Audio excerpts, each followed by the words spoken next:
شریعت اسلامیہ میں طلوع فجر ثانی سے غروب آفتاب تک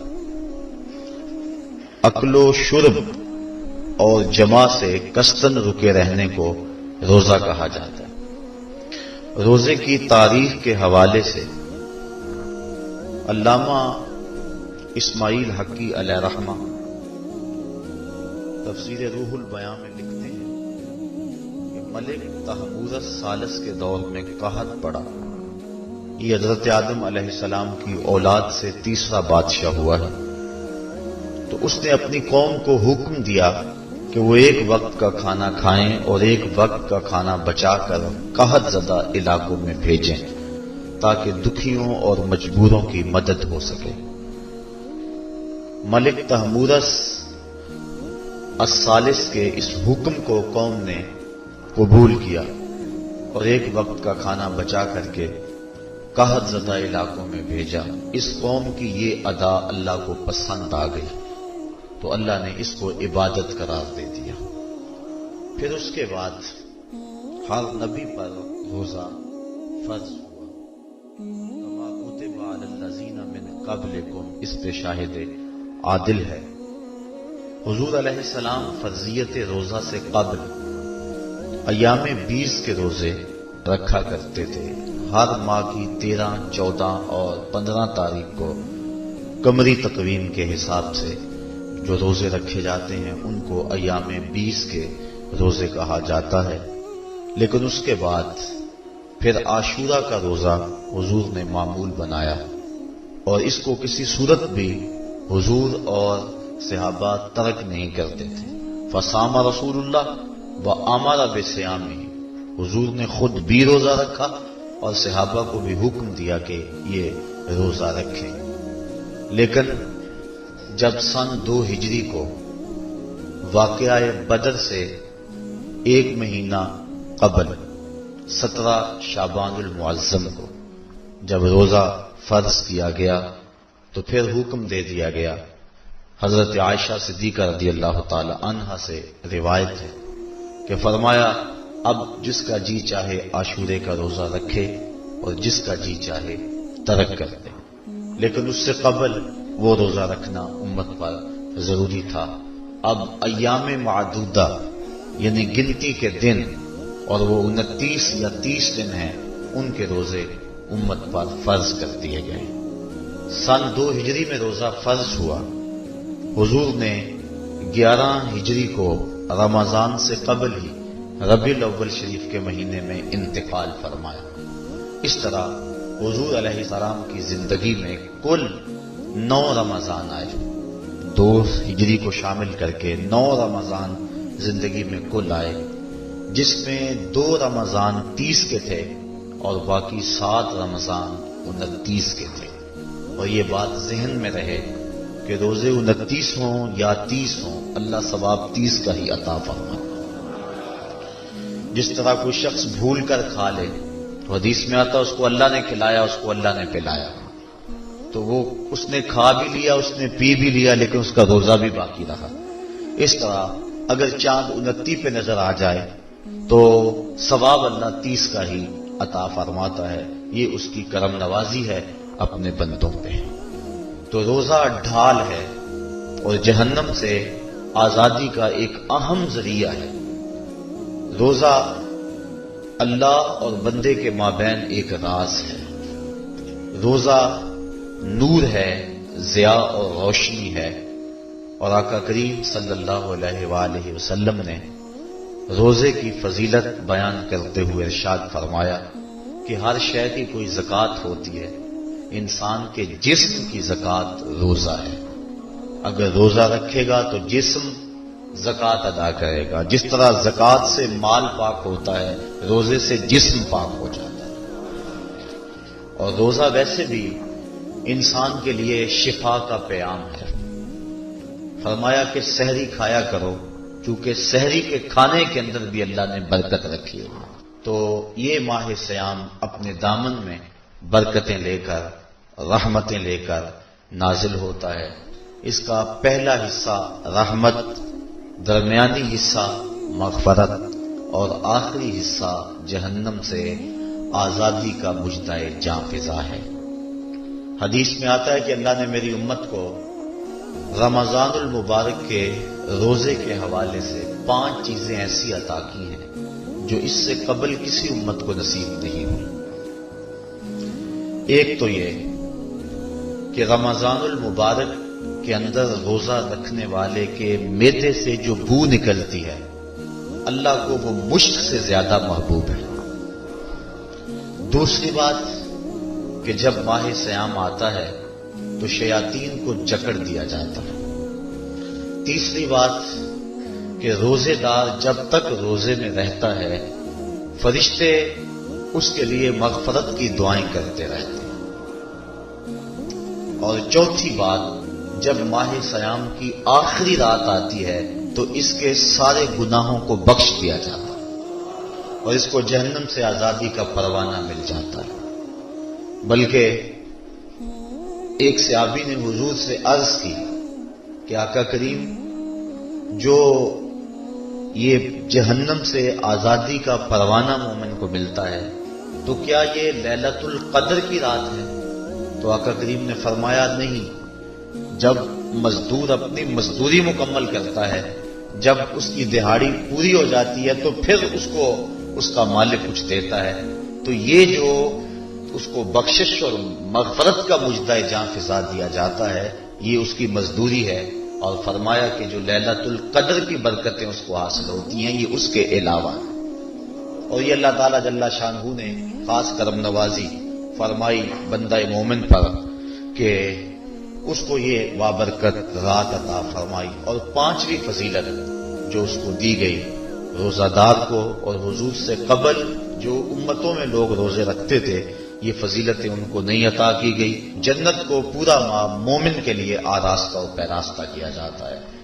حضرت ابو ہریرہ رضی اللہ تعالی عنہ سے ایک روایت مروی ہے جس کو امام بخاری اور امام مسلم نے روایت کیا کہ آقا کریم علیہ السلام نے ارشاد فرمایا، قال اللہ عز وجل، اللہ جل شانہ ارشاد فرماتا ہے، کل عمل ابن آدم لہو، ابن آدم کا ہر عمل اسی کے لیے ہے، الا الصوم فانہ لی، ہاں مگر روزہ ہے جو وہ میرے لیے رکھتا ہے، وانا اجزی بہ، اور اس کی جزا میں اسے دوں گا، والصیام جنۃ، اور صیام روزہ ڈھال ہے، فاذا کان یوم صوم احدکم فلا یرفث ولا یسخب، فإن صابه أحد أو قاتله فليقل إني صائم إني صائم، والذي نفس محمد بيده لخلوف فم الصائم أطيب عند الله من ريح المسك، للصائم فرحتان يفرحهما إذا أفطر فرح بفطره وإذا لقي ربه فرح بصومه۔ تو فرمایا کہ جب کوئی شخص روزہ رکھتا ہے تو اس کا یہ عمل اللہ کے لیے ہے اور اللہ تعالیٰ اس کی جزا دے گا۔ روزہ ڈھال ہے، جب کوئی شخص روزہ رکھے تو وہ اس کے اندر کوئی اللہ کی نافرمانی نہ کرے، یہاں تک کہ اگر اس کو کوئی شخص گالی بھی دے تو وہ یہ کہے کہ میرا روزہ ہے، میں صائم ہوں، میں نے روزہ رکھا ہوا ہے، یہ کہہ کے لڑنے والے کو، الجھنے والے کو ٹال دے۔ حضور نے ارشاد فرمایا، مجھے قسم ہے اس رب کی جس کے قبضے میں محمد کی جان ہے کہ روزہ دار کے معدے سے جو بو نکلتی ہے اللہ کو وہ مسک یعنی کستوری کی خوشبو سے زیادہ محبوب ہے۔ اور روزہ دار کے لیے 2 خوشیاں ہیں، ایک خوشی اس کو اس وقت ملتی ہے جب وہ روزہ افطار کرتا ہے، اور دوسری خوشی اس کو اس وقت ملتی ہے جب اس روزے کے صلے میں اسے اپنے رب کا دیدار نصیب ہوگا۔ یہ بات ذہن میں رکھیں کہ اس دنیا پر سب سے بڑی دولت جو حضرت انسان کو دی گئی ہے وہ دولت ایمان ہے، اور قیامت کے دن سب سے بڑی دولت جو اہل ایمان کو دی جائے گی وہ اللہ تعالیٰ کا دیدار ہوگا۔ جنت کے حور و قصور، جنت کے محلات، جنت کی اعلی نصب نعمتیں، دنیا کی کوئی دولت اور دنیا کی کوئی نعمت جنت کی کسی نعمت کا مقابلہ نہیں کر سکتی، لیکن جنت والے جنت میں جا کر جس نعمت کو سب سے بڑا سمجھیں گے اور وہ ہوگی بھی حقیقت میں سب سے بڑی نعمت، ایسی نعمت کہ اس نعمت کے ملنے پہ باقی ساری نعمتوں کو بھول جائیں گے۔ وہ یہ ہے کہ رب اپنے رخ کرم سے پردہ ہٹا دے گا اور ان کو اپنا دیدار عطا فرما دے گا۔ تو یہ سب سے بڑی دولت جو مومن کو آخرت میں نصیب ہوگی، یہ روزے کے صلے میں نصیب ہوگی۔ یہ روزے کا وہ ثمر ہے، یہ روزے کا وہ پھل ہے جو اللہ اہل ایمان کو قیامت کے دن عطا فرمائے گا۔ عاجزی بہی کا معنی ہے کہ اس کی میں جزا دوں گا۔ ایک روایت میں آتا ہے کہ جو اعمال ہیں وہ 7 طرح کے ہیں۔ 2 اعمال ایسے ہیں کہ جو واجب کرتے ہیں، 2 اعمال ایسے ہیں کہ جن کی جزا ان کی مثل ہے، اور ایک عمل ایسا ہے کہ جس کی جزا 10 گنا ہے، اور ایک عمل ایسا ہے کہ جس کی جزا 700 گنا ہے، اور ایک عمل ایسا ہے جس کی جزا بے حساب ہے۔ فرمایا کہ وہ 2 عمل جو واجب کرتے ہیں وہ یہ کہ اگر کسی شخص نے اللہ کی عبادت کی اور اس کے ساتھ کسی کو شریک نہ ٹھہرایا تو وہ جنت کو یہ اعمال واجب کر دیتے ہیں، یعنی اس کو جنت کا ملنا لازم ہے، ضروری ہے، واجب ہے اس کے لیے۔ اور دوسرا وہ شخص جس نے اپنے رب کے حکموں کو توڑا یہاں تک کہ اس کے ساتھ کسی کو شریک ٹھہرایا، اس کے اوپر جہنم واجب ہے۔ اور 2 وہ عمل جن کی جزا ان کی مثل ملے گی، ایک وہ گناہ جو اس نے کیا تو اس کی سزا اس کی مثل دی جائے گی، اور دوسری وہ نیکی جو اس نے کی نہیں ہے لیکن اس کا عزم کیا تھا تو اس کو بھی ایک نیکی کا ثواب دے دیا جائے۔ ایک عمل وہ ہے جس کے بدلے کے اندر 10 گنا اس کو اجر دیا جاتا ہے، اور فرمایا اس سے اس کے نیک اعمال مراد ہیں۔ اور فرمایا کہ جو اس کا چھٹا عمل ہے وہ ایسا ہے جس کے بدلے کے اندر اس کو 700 گنا اجر دیا جاتا ہے، اور وہ راہ خدا میں اس کا صدقہ کرنا ہے۔ اور فرمایا ایک عمل ایسا ہے جس کی جزا کا دنیا پر کوئی حساب ہی نہیں ہے، اور وہ بندے کا اللہ کے حضور اپنے روزے کے ساتھ پیش ہونا ہے۔ تو روزہ ایک ایسا عمل ہے کہ جس کی جزا کا کوئی حساب ہی نہیں ہے۔ تو یہ اللہ کے علم میں ہے کہ وہ اپنے بندے کو کتنی اس کی جزا اور کتنا اس کا صلہ عطا فرما دیتا ہے۔ تو یہ اجر ہے نیکی کا۔ اور آقا کریم علیہ السلام نے ارشاد فرمایا روزہ ڈھال ہے اور جہنم سے بچنے کا ایک مضبوط قلعہ ہے۔ روزے کے من جملہ ثمرات میں سے ایک ثمرہ مرتبہ احسان کا حاصل ہونا ہے۔ مرتبہ احسان کیا ہے؟ اس پہ حدیث جبریل میں آپ کے سامنے رکھنا چاہوں گا، جس کو امام بخاری نے اور دیگر ائمہ احادیث نے ذکر کیا ہے۔ مسجد نبوی کا ماحول تھا، مدینہ شریف کی فضائیں تھیں، صحابہ حضور کی صحبت میں جلوہ فراز تھے، نور بٹ رہا تھا، اجالے اتر رہے تھے، صحابہ کے من روشنی سے مالا مال تھے کہ حضرت عمر فاروق رضی اللہ تعالی عنہ فرماتے ہیں کہ ایک شخص آیا جس کی گھنی سیاہ داڑھی تھی اور اس کا سفید لباس تھا۔ ہم میں سے اسے کوئی جانتا بھی نہیں تھا، لیکن اپنے وجود کی تر و تازگی کی وجہ سے وہ مسافر بھی دکھائی نہیں دیتا تھا۔ چونکہ مسافر ہوتا تو آثار سفر اس کے بدن سے ظاہر ہوتے، لگتا تھا جس طرح یہی کسی گلی سے نکل کے آیا ہے، لیکن چونکہ وہ وہاں کا رہنے والا نہیں تھا، ہم میں سے اسے کوئی پہچانتا بھی نہیں تھا۔ اب وہ حضور کی خدمت میں آیا، فَأَسْنَدَ رُكْبَتَيْهِ إِلَىٰ رُكْبَتَيْهِ، اور اپنے گھٹنوں کو جوڑ کر حضور کے گھٹنوں کے ساتھ ملا کر بیٹھ گیا، اور حضور علیہ السلام سے عرض کرتا ہے کہ حضور مجھے خبر دیجئے کہ ایمان کیا ہے۔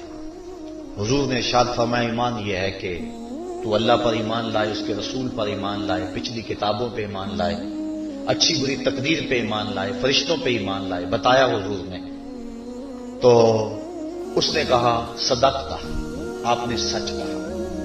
کہتے ہیں ہمیں بڑا تعجب ہوا کہ خود ہی سوال کرتا ہے اور خود ہی تائید کر دیتا ہے. پھر کہنے لگا اسلام کیا ہے؟ تو حضور علیہ السلام نے فرمایا اسلام یہ ہے کہ تو نماز پڑھے، روزہ رکھے، حج کرے، زکوٰۃ ادا کرے، اراکین اسلام اس کو بیان کیے. کہنے لگا آپ نے سچ کہا. کہتے ہمیں پھر تعجب ہوا کہ خود ہی ایک بات کہہ رہا ہے اور خود ہی پھر اس کی تصدیق کر رہا ہے. کہتے پھر وہ پوچھتا ہے مل احسان، حضور احسان کیا ہے؟ تو حضور علیہ السلام نے جواباً فرمایا ان تعبد ربک کأنک تراہ. احسان یہ ہے کہ تو اللہ کی عبادت اس طرح کرے کہ گویا تو اسے دیکھ رہا ہے. اور اگر یہ کیفیت تجھے نصیب نہیں ہوتی تو کم از کم یہ کیفیت نصیب ہو جائے کہ وہ تجھے دیکھ رہا ہے. تو وہ کہنے لگا ہاں آپ نے سچ کہا. پھر اس کے بعد اس نے قیامت کی کچھ نشانیوں کے بارے میں سوال کیا. تو حضور علیہ السلام نے جواب مرحمت فرمائی. جب وہ شخص اٹھ کے چلا گیا تو حضور نے فرمایا عمر جانتے تھے یہ شخص کون ہے؟ کہا اللہ و رسولہ عالم، اللہ اس کا رسول خوب جانتا ہے. فرمایا ھذا جبریل، یہ جبریل امین تھا اور تمہیں تمہارا سکھانے کے لیے آیا تھا. جبریل نے جب امت کو دین سکھایا تو سب سے پہلے یہ بات سکھائی کہ حضور کی چوکھٹ میں بیٹھنے کا ادب کیا ہے. دونوں گھٹنے بچھا کر وہ اس طرح حضور کی چوکھٹ میں ادب کے ساتھ بیٹھا اور اس کے بعد حضور سے اس نے سوالات کیے. تو فرمایا یہ جبریل امین تھے جو تمہیں تمہارا دین سکھانے کے لیے آئے تھے.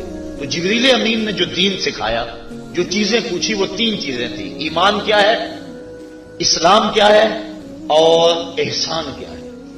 تو احسان تیسری چیز ہے جس کو ہم اپنی زبان کے اندر تصوف کہتے ہیں، جس کو ہم طریقت کا نام دیتے ہیں. تو اس کو درجہ احسان یا مرتبہ احسان کہا جاتا ہے اور یہ دین کی روح ہے. جو لوگ طریقت کا انکار کرتے ہیں وہ دین کی روح کا انکار کرتے ہیں.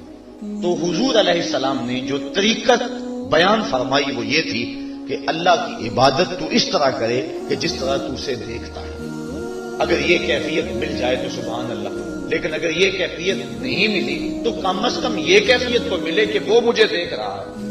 اور اگر یہ کیفیت بھی مل جائے کہ وہ مجھے دیکھ رہا ہے تو بتائیے کہ پھر انسان کی زندگی میں کتنا سرور آ جائے گا کہ جب وہ نماز کے لیے کھڑا ہو تو اس تصور میں ڈوب جائے کہ میرا مالک تو مجھے دیکھ رہا ہے. تو پھر نماز کا کتنا سرور آ جائے گا اس کو. اور جب وہ کوئی اور نیک عمل کر رہا ہو تو اس تصور میں ڈوب جائے کہ میرا مالک میرے اوپر نگاہ لطف فرما رہا ہے، تو پھر اس کی کیفیت کا عالم کیا ہوگا. تو پہلی کیفیت کہ تو اسے دیکھ رہا ہے. حضرت علی المرتضیٰ رضی اللہ تعالی عنہ سے کسی نے پوچھا جس رب کی عبادت کرتے ہو کیا اس کو کبھی دیکھا بھی ہے؟ تو حضرت علی المرتضیٰ نے جواباً کہا لم اعبد ربا لم اراہ. اے صاحب کبھی کبھی کی بات کیا کرتا ہے، علی تو اتنی دیر تک سجدے سے سر ہی نہیں اٹھاتا جب تک اس کے جمال جہاں آرا سے فیض یاب نہیں ہو جاتا. حضرت داتا گنج بخش علی حجویری علیہ رحمہ کشف الماجوب کے اندر ایک حدیث نقل کرتے ہیں کہ حضور علیہ السلام نے ارشاد فرمایا کہ فاقہ کشی اختیار کرو اور بھوک اور پیاس برداشت کرو. ممکن ہے کہ اس دنیا کے اندر تم اپنے دل کی آنکھوں سے اپنے رب کا مشاہدہ کرو. تو یہ جو مرتبہ احسان ہے، جو مومن کا مقصود ہے، وہ اس کو حاصل ہوگا روزہ رکھنے سے. اور اگر چلو کسی روزہ دار کو یہ کیفیت نہ ملے کہ وہ اپنے رب کے جمال جہاں آرا کو دیکھ لے، اس کے جلووں کو دیکھ لے، اس کے دیدار کی دولت سے مالا مال ہو جائے، اس کا دل اس کی محبت میں ایسا ڈوبے کہ وہ جدھر دیکھے اسی کے جلووں کو ہی دیکھتا چلا جائے. اگر روزہ دار کو ایسی دولت نہ بھی نصیب ہو تو کم از کم روزہ دار کو یہ دولت تو ضرور ملے گی کہ وہ اس احساس میں ڈوب جائے گا کہ میرا رب مجھے دیکھ رہا ہے. گناہگار سے گناہگار شخص بھی کڑکتی ہوئی دوپہر میں ٹھنڈا پانی دستیاب ہونے کے باوجود ایک گھونٹ بھی حلق سے نیچے نہیں اتارتا. کیوں؟ اس لیے کہ میرا مالک تو مجھے دیکھ رہا.